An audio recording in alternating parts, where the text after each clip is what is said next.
back, guys. Our next speaker is Charles Kravetz, and he is going to be talking about accessibility in software, which I think is a really important topic, and I'm really glad that we have a speaker on this. So without further ado, Charles. Thank you very much, Phil. I'm Charlie Kravetz, and I retired from the Air Force in 1992 after 20 years. Once I retired, I decided to become a plumber. I mean, why not, right? I loaded bombs in the Air Force. I may as well fix pipes now. Well, in Idaho, to become a plumber, you are required to go to a plumbing school for 4 years. You must be an apprentice to a licensed contractor for 4 years, and you have to have 4 years, 40-hour weeks. If you don't get all your work time in, you get to extend your apprenticeship.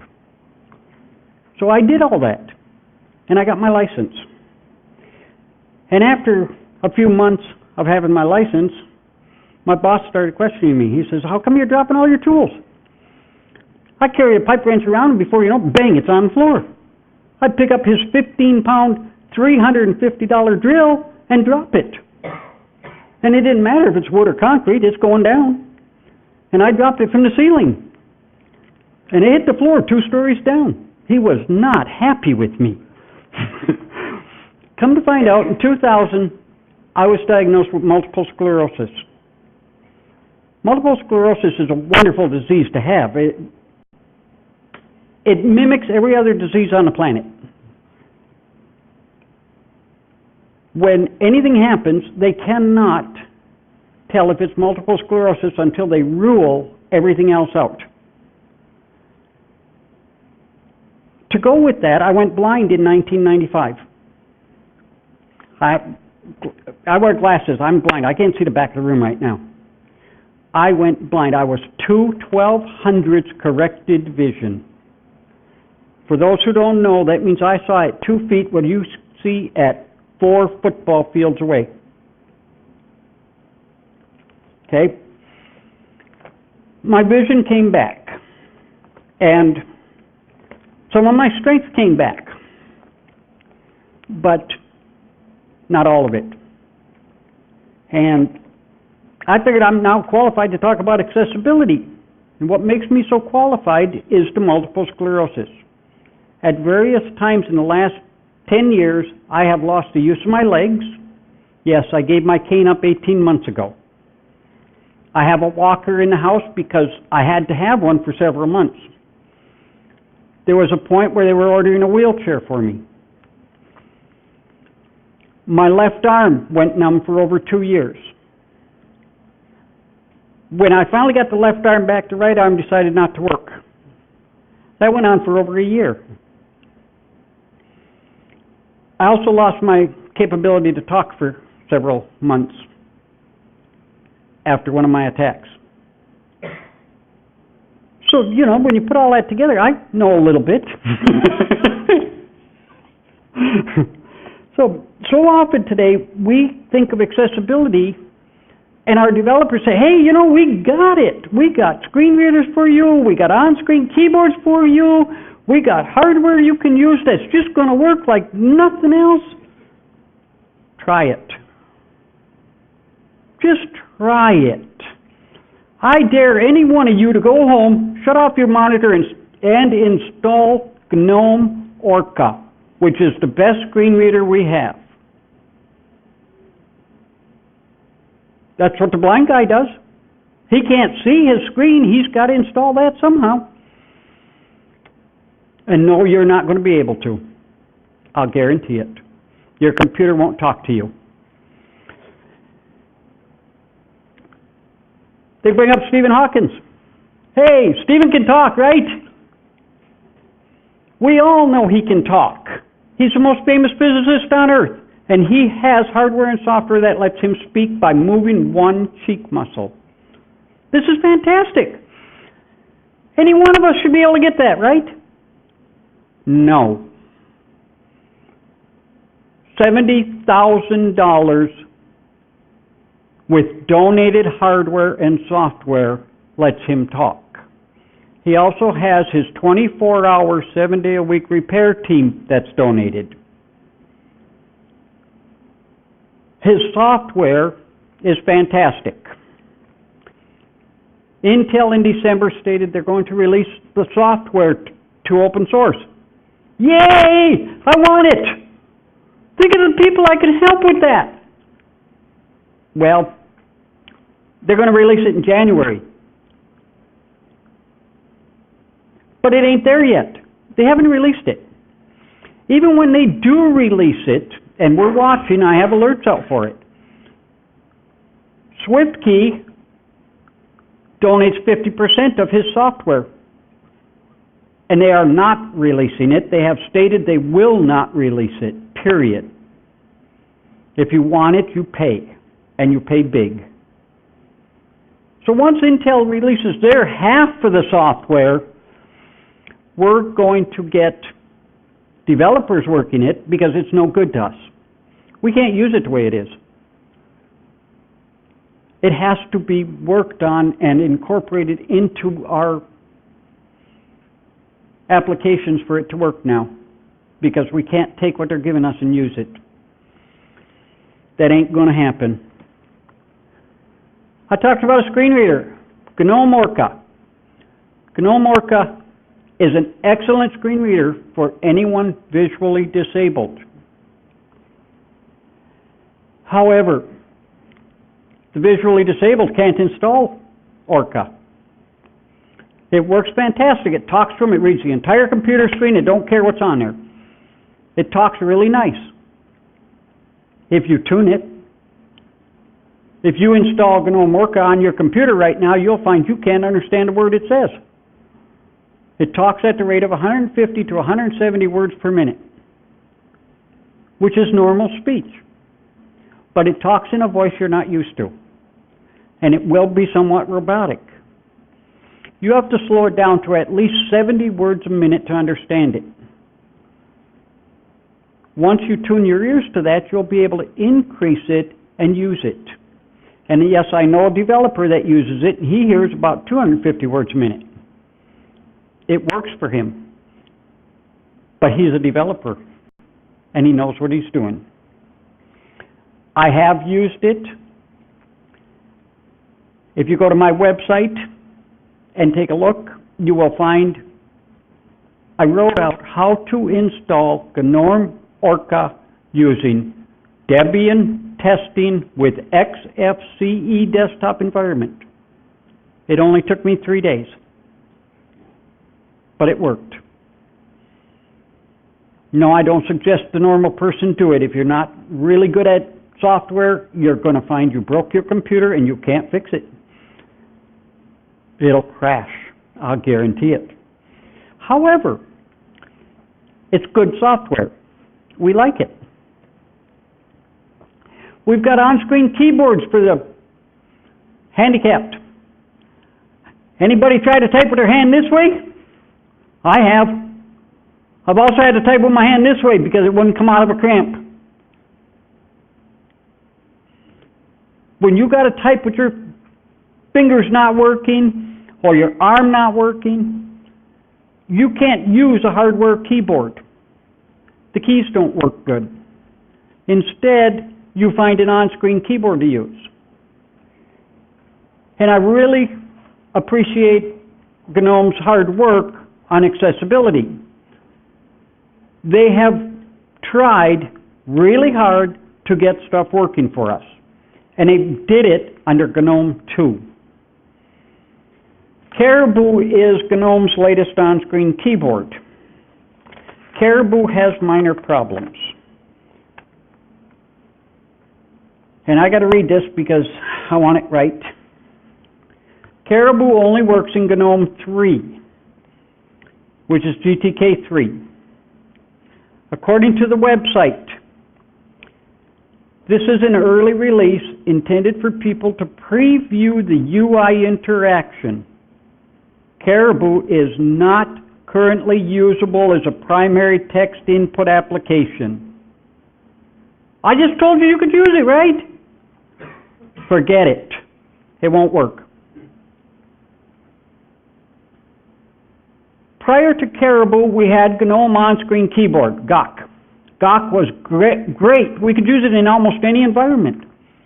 I used it with KDE, I used it with XFCE, I used it in GNOME. It was fantastic. It worked. GOC is GTK2 and no longer works in GTK3. If you look in Debian's repositories, you will not find it. If you go to the GNOME website, you will find a note. The information on this page is partially outdated. GNOME 3's Caribou has effectively replaced GNOME 2's GOC. You gotta be kidding me! What are you gonna use? Neither one of them, I'll guarantee it. Install Florence. Florence is a wonderful virtual keyboard. Once you install it and you run it, you will see a keyboard on your screen similar to what you have on your smartphones and tablets. Using your input device, be it a mouse, a stick, a pencil. Yes, we use pencils sometimes because we can hold them in our mouth and hit the keys. A trackball. You tap each key, it will type. It's a little slow, but it works. And if you're disabled, nobody cares if you're slow. Sometimes they'll just go ahead and hold the conversation without you because you're still typing the sentence saying, "Here I am," because you can't type fast enough, but that's okay, you'll catch up. KBD on-screen keyboard is for KDE, and it does work. KDE has done some real hard work to catch up in accessibility. They are trying to port Orca, or maybe they have now, to Qt, which allows it to run under KDE and GNOME and XFCE. That software works. We have the onboard on-screen keyboard in Ubuntu. That also works. Ubuntu has tried pretty hard to bring accessibility to the front. They are one of the few distributions that you can hand a blind person the CD and say, install this. If you hit any key within 12 seconds, it starts Orca. And it allows that visually disabled person to install Ubuntu on their computer.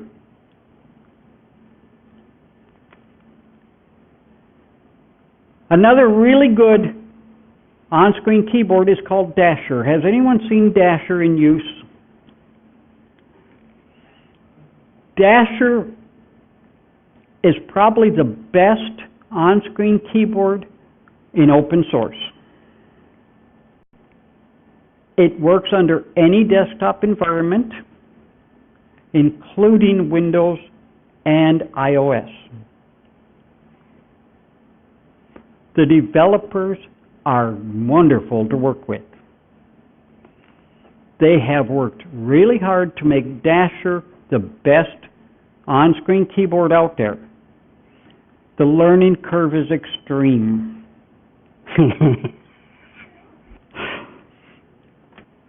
Let me show you something. Yes, I know I'm interrupting the slideshow. That's life in the fast lane today. All right, let me bring up a terminal.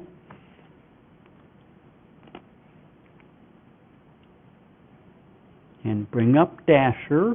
I use Dasher because Dasher works. Okay, I'm not very good at this with this bloody touchpad because my fingers don't work on a touchpad. This is an on-screen keyboard. Believe it or not. Okay, I'm going to push this over here and I'm going to grab my trackball and plug it in because this makes it so much easier for me. And we're going to show you guys Dasher. Don't be scared of it. It's going to be one of the hardest programs you're ever going to try to learn. But it works.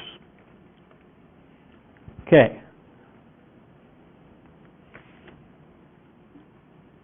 Get up there. Get back there. Thank you. I'm doing this in a terminal because in a terminal, I know the terminal accepts the input from Dasher without any questions. Okay? Now, watch this.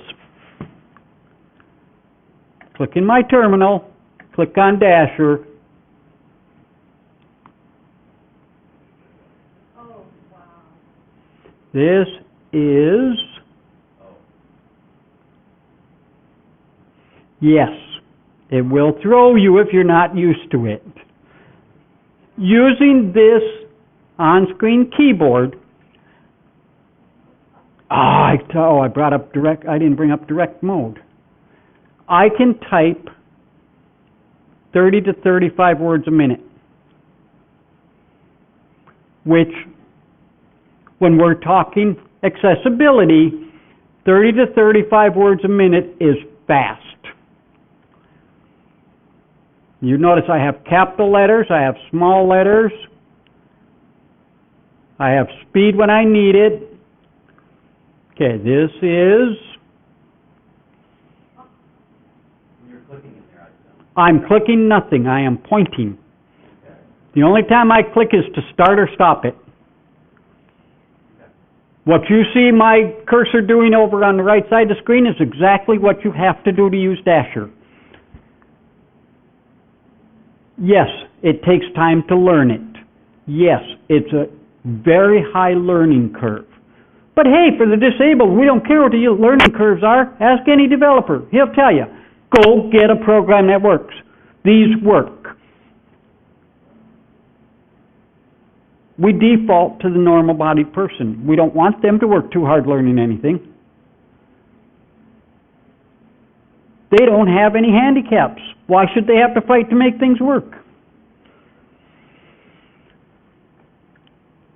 Okay, that's my favorite on-screen keyboard. This is Florence. Nothing but a touchpad. You can type anything you want in it. Okay? These programs work. We work harder to make them work. Because we're handicapped. Because there are no defaults that say make it easy on a handicapped. The default is make it easy on the normal, able-bodied person. Right? Nobody wants to think that the handicapped might use it. Okay, you got any questions so far?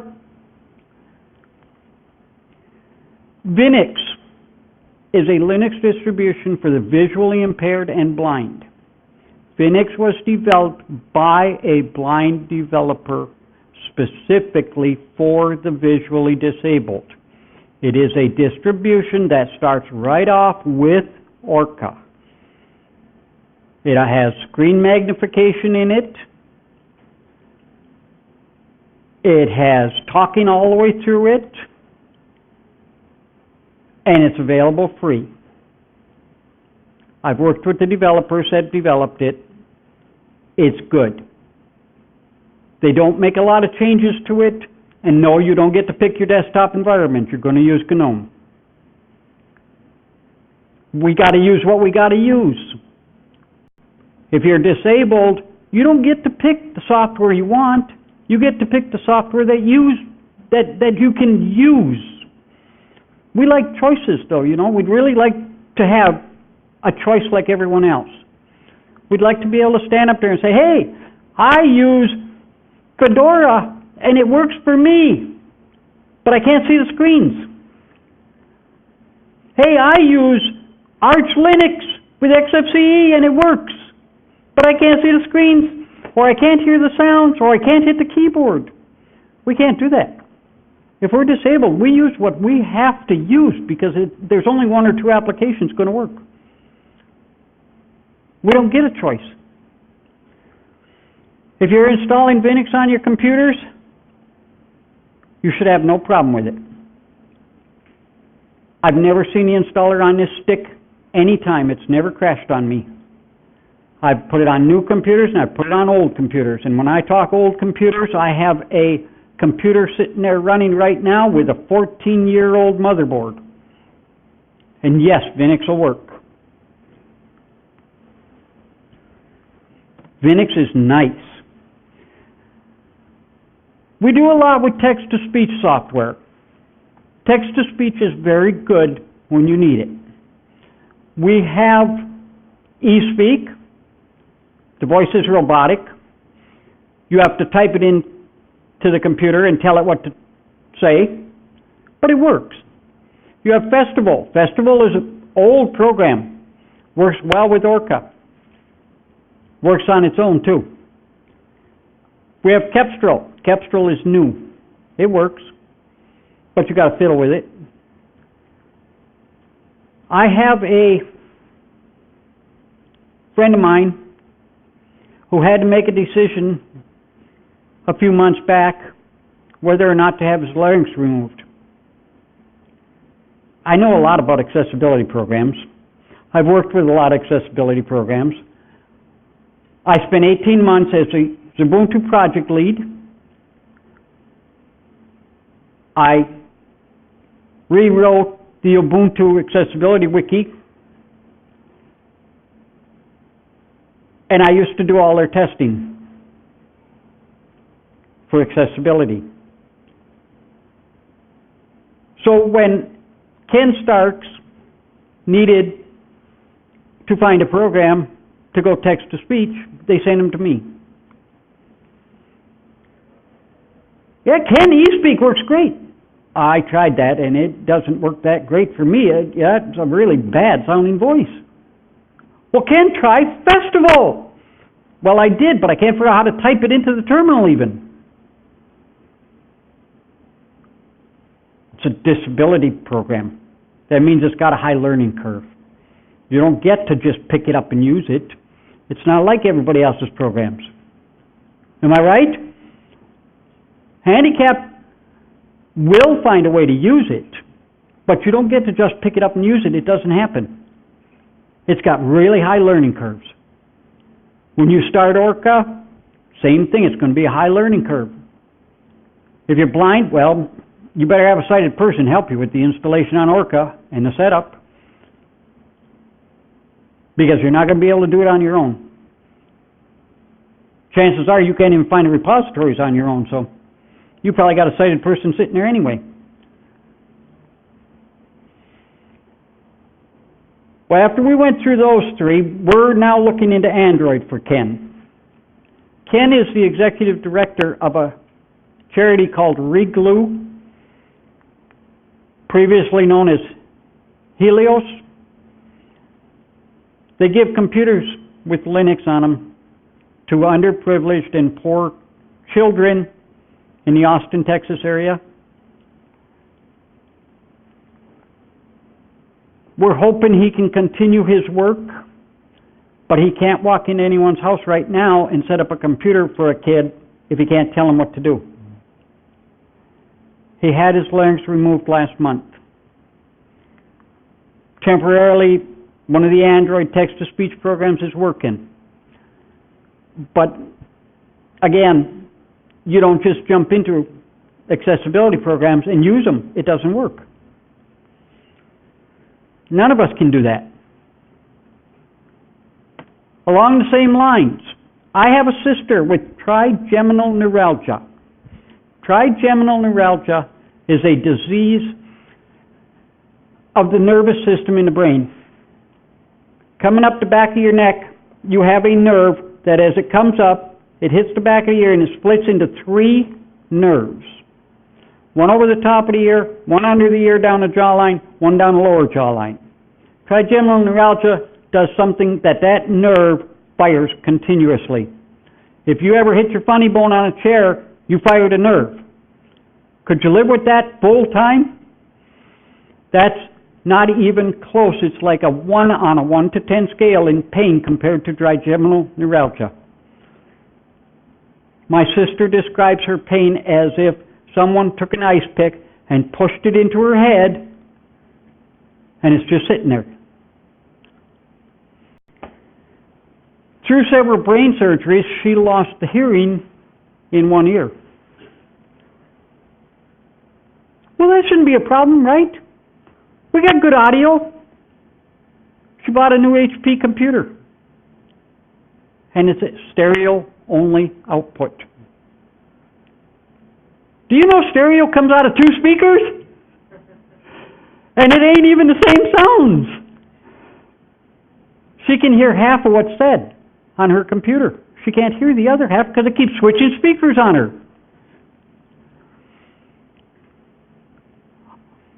Being the intelligent individual I am, I says, well, Jackie, just go into BIOS and switch it from stereo to mono. You've done that before on computers. You know where I'm talking about. She says, okay. And she goes into the BIOS and come to find out, HP did not put a switch in. You can't turn stereo off. So she's running Microsoft Windows software. Hey, you know, Microsoft's great on accessibility, let me tell you.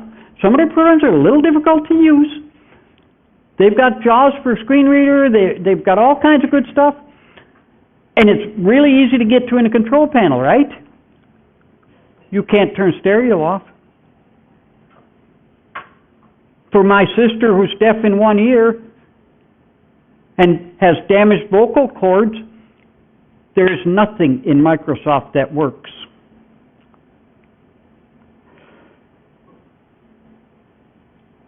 I couldn't believe it. How hard is it to put in a software switch that says we're going to switch our stereo off? It can't be that hard. But it's not there because a normal able-bodied person doesn't need it.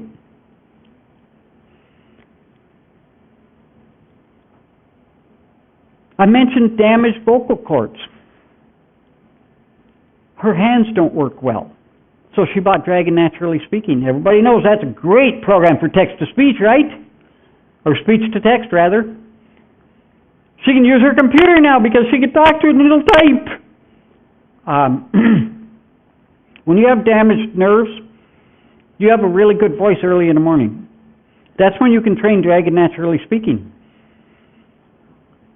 Given a few hours, your voice goes hoarse.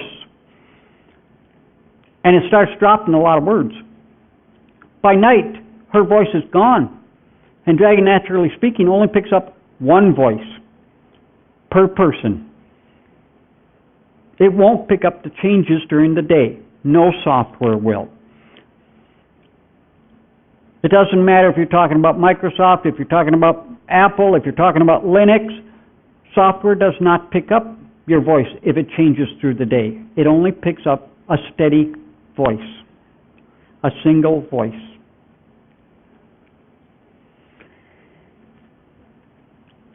What are the disabled people? We're really a nice bunch to be around. We're resilient, we're very determined, and we're very independent. We get kind of irritated at the developer that says, go out and fix your computer. Well, I can't see my computer to fix it. Well, then get somebody over there to help you. Why? Who among the able-bodied people calls the neighbor to come over and help them? Anybody? Nobody will. We're just as independent and just as determined. Sometimes it takes us longer to accomplish what everyone else can do really quick. But we will accomplish it somehow. When we talk about the disabled, we're not talking just the blind person. Disabilities include deafness, mute, autism, physical disability, and many others. And we can't fix all of them. There's no way we're ever going to get them all fixed. But because we're pretty determined people, we're going to fix what we can. I belong to a group on Google Plus called Universal Tux. Universal Tux has a single mission: improve accessibility in software.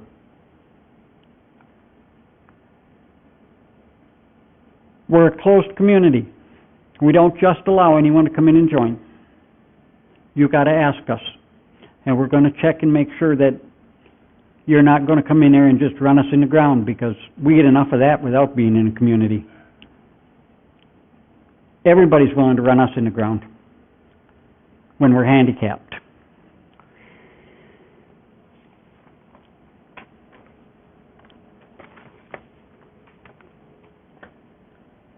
For non-programmers, accessibility programs are really difficult to use.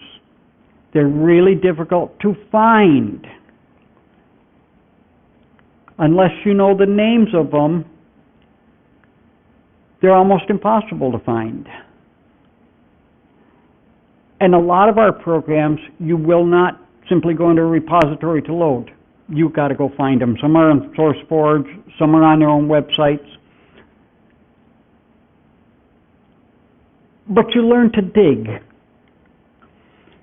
When it comes to testing the developer's applications, most developers do not know how to test for your disability. Surprisingly, I help them. I have shown many developers how to do tests.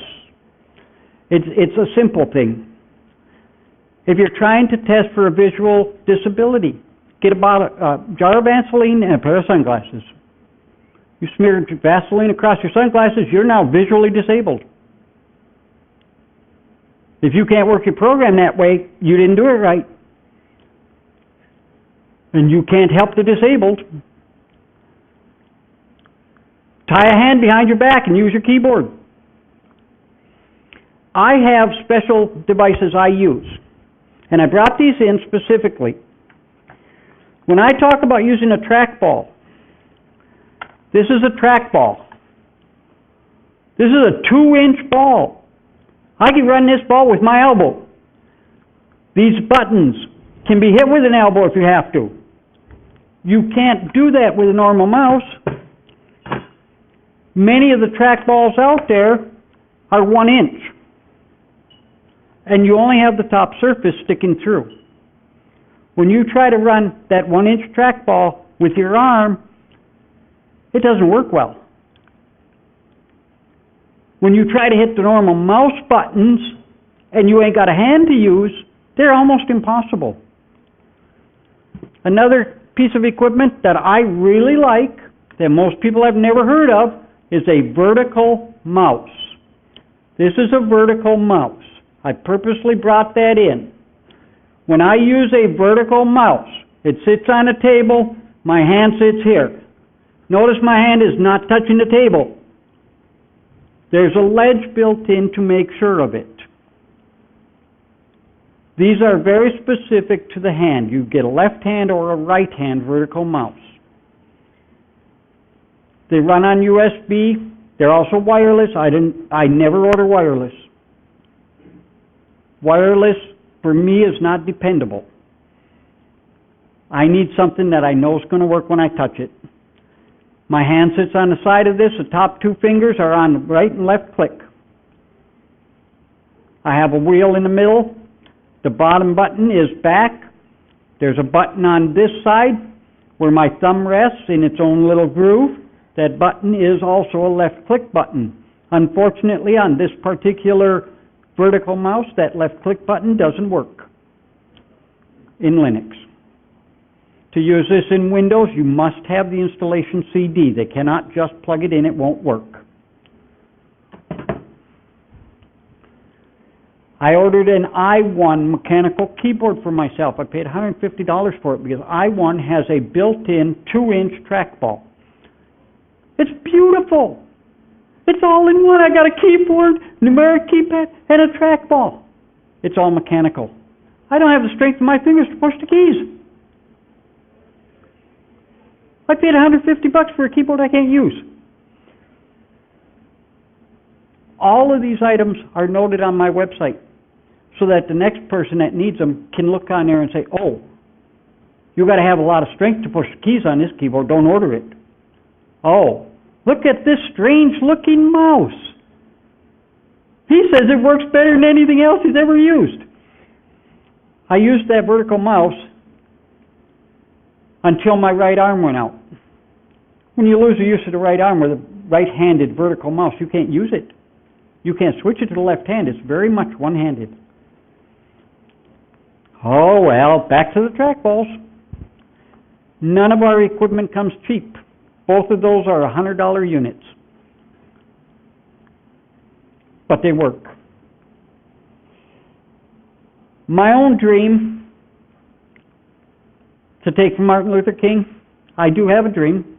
I have a dream that someday I am going to be able to sit down at a computer and make the same selection that every able-bodied person today makes. Pick my software because I want to use it, instead of pick my software because that's what works. Hopefully that's going to happen someday. We're doing good on it. When I started in computers, we didn't have any of this stuff. But we can do a lot better on it. We don't have to sit back and wait. Very often in today's world, as developers, you don't touch accessibility until the program's ready to release. You can't shoehorn accessibility in and make it work. That fails. We need developers to build it while they're building their applications. Build the accessibility in for us. That's the only way it really works well. Everything else makes it crash. And yes, I have 10 years testing accessibility software. I can tell you it makes it crash every time you shoehorn it in. It doesn't work well. You can go to Ubuntu's Launchpad and call up accessibility. They have a category for it. In accessibility, you'll see bugs going all the way back to 2006. They shoehorned it in. And they haven't been able to fix the bugs. It doesn't belong there. I went to a WordPress conference 2 years ago. It was great. We all know WordPress works for building websites, right? They had a systems administrator there that did a session. A blind systems administrator. And she stood up there and she says, you know, I was blind through school and it didn't bother me. I was blind through high school, that was fine. I was blind through college, I got my degrees in computer science. I even have all my certificates in Microsoft and Linux both. She says, but as a blind system administrator, I wanted to build my own WordPress website. Guess what?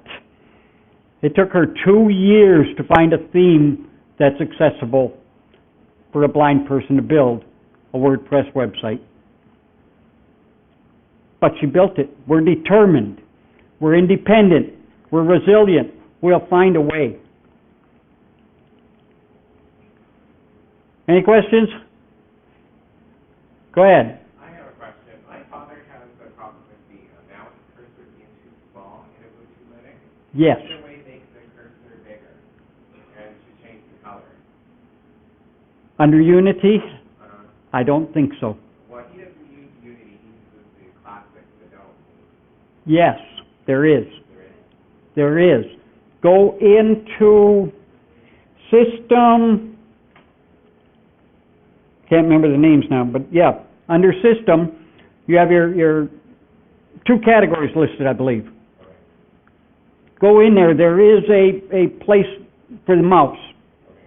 And under mouse, he can, and I did this, my cursor was a ½ inch big. You notice I don't use anything tiny on my computers. Another issue that I have dealt with is fonts. When I set up my own computer, that laptop right there, minimum font size, 14. Minimum font size on the internet, 16. When I get to a website, I hit Control plus 5 times. And I started at a 16. You know what that does to your fonts? Every time you report that to a webmaster, he's going to come back and say, "What size are you using? You can't use a font that big, that's why it isn't working right." Wait a minute. Why could I hit Control plus? Did you really build that in so I couldn't use it? I gotta have fonts I can see. And those are. And yes, they distort things bad. I've reported it through Google. I've reported it through Firefox. I've reported it through Ubuntu. I've reported it to XFCE. Nobody can fix it. Yes? Screen reader Orca, NormOrca will work. It takes some fiddling. What desktop environment are you using? Ubuntu?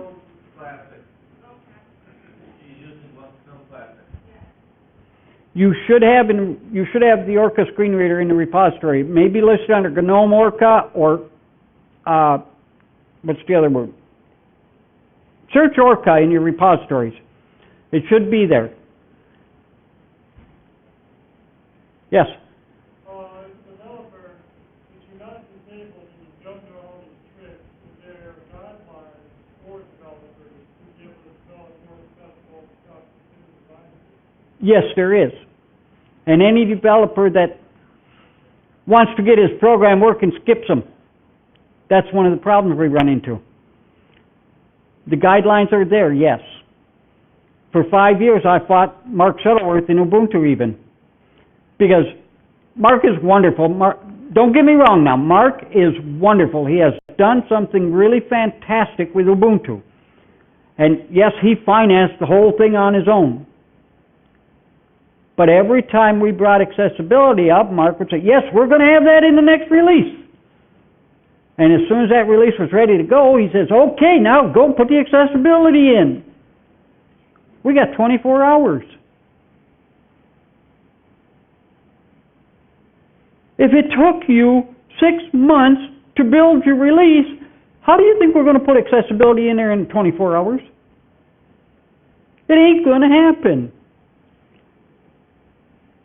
That's why we need it built in as it goes. We can't shoehorn the applications. That's failing. Yes? Kind of a small niche question, but what's the what is it about the ledge on the vertical mouse that why is the ledge necessary? When you use a vertical mouse,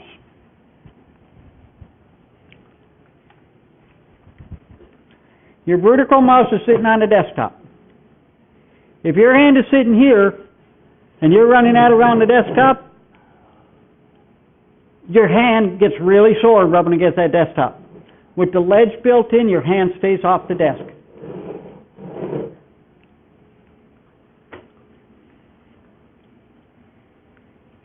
Well, that's all I have. We can break early. I want to thank you all for coming. And if you've got any more questions,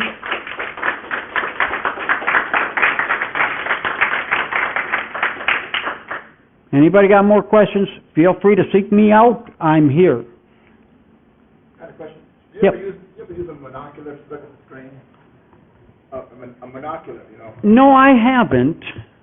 That's what I do. I'm a software developer too, but I use a monocular to look at the screen. And it works? It works only because I have a narrow field of vision and screen Yeah. readers don't work for me.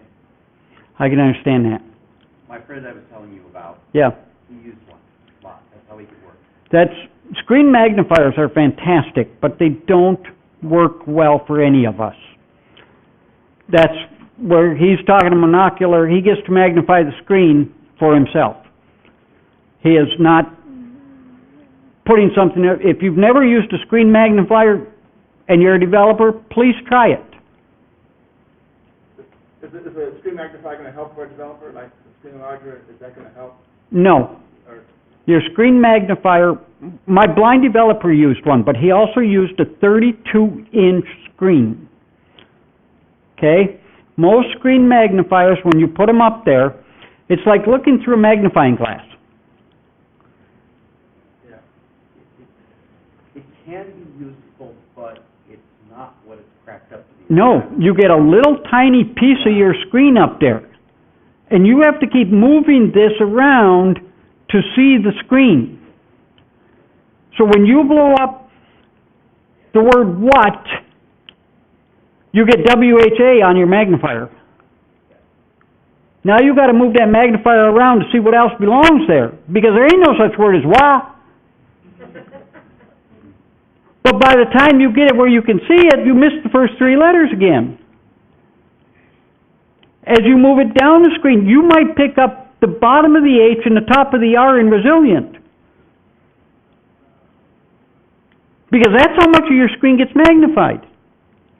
And you're trying to move this thing around with a mouse and actually read the screen. And it's very difficult. Again, that high learning curve that we default to for the normal able-bodied person. It's just like system sounds. You notice all the system sounds got turned off in Linux? You know why they're turned off? The normal able-bodied person doesn't want to hear his computer beep. And it's really simple to turn them back on, right? Unless you're blind. The blind guy can't turn it on. He needs the sound to turn it on because he can't hear anything. But we make sure we default to satisfy that normal able-bodied person. And we do it over and over. And it's kind of frustrating. It really is. Did you have a question? Okay. The touch group you were talking about, Yes. is that the best place to go? What's a good place to go to get started? Either if you have disabilities and you're trying to work around them, or you're trying to be an advocate of health. Is there a good place to start? You know what I'm saying? Yeah. And maybe it's something that somebody needs to form, but I know that you have the tools on the internet too. I use so many different places, and I don't pay attention to the names. Mm-hmm. God, you can't come to our Universal Tux group without an invitation. Anybody wants an invite to it, email me. I will send you the invitation, but we will first check to make sure you're not trolling or spamming anyone else. We had to close the group because of trolls and spam. It's just too difficult. God.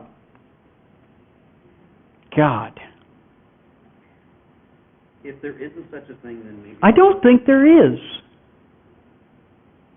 Then maybe I'll... Do you know of any? No. I don't believe there is a single site. I do recommend people go to my Team Charlie's Angels site, teamcharliesangels.com, because I have a lot of references on there. But that site was built specifically for my support team for the MS. But I don't believe there is any single place where you can get a lot of good information. I spent months and months online tracking stuff down. Yeah, I mean, I wouldn't expect one place that would have all the answers by any means, but a place to go start to look. But yeah, okay. Something like that, yeah. If you're using Linux, GNOME's website is probably the best. They have some really good documentation there, and they have some really bad documentation. I don't know, does anyone know if Joan Marie is still working GNOME? Joan Marie was their accessibility person, and she is fantastic. But again, you've got to search the site to find stuff. It's a good site. Okay, I'm done. Turn this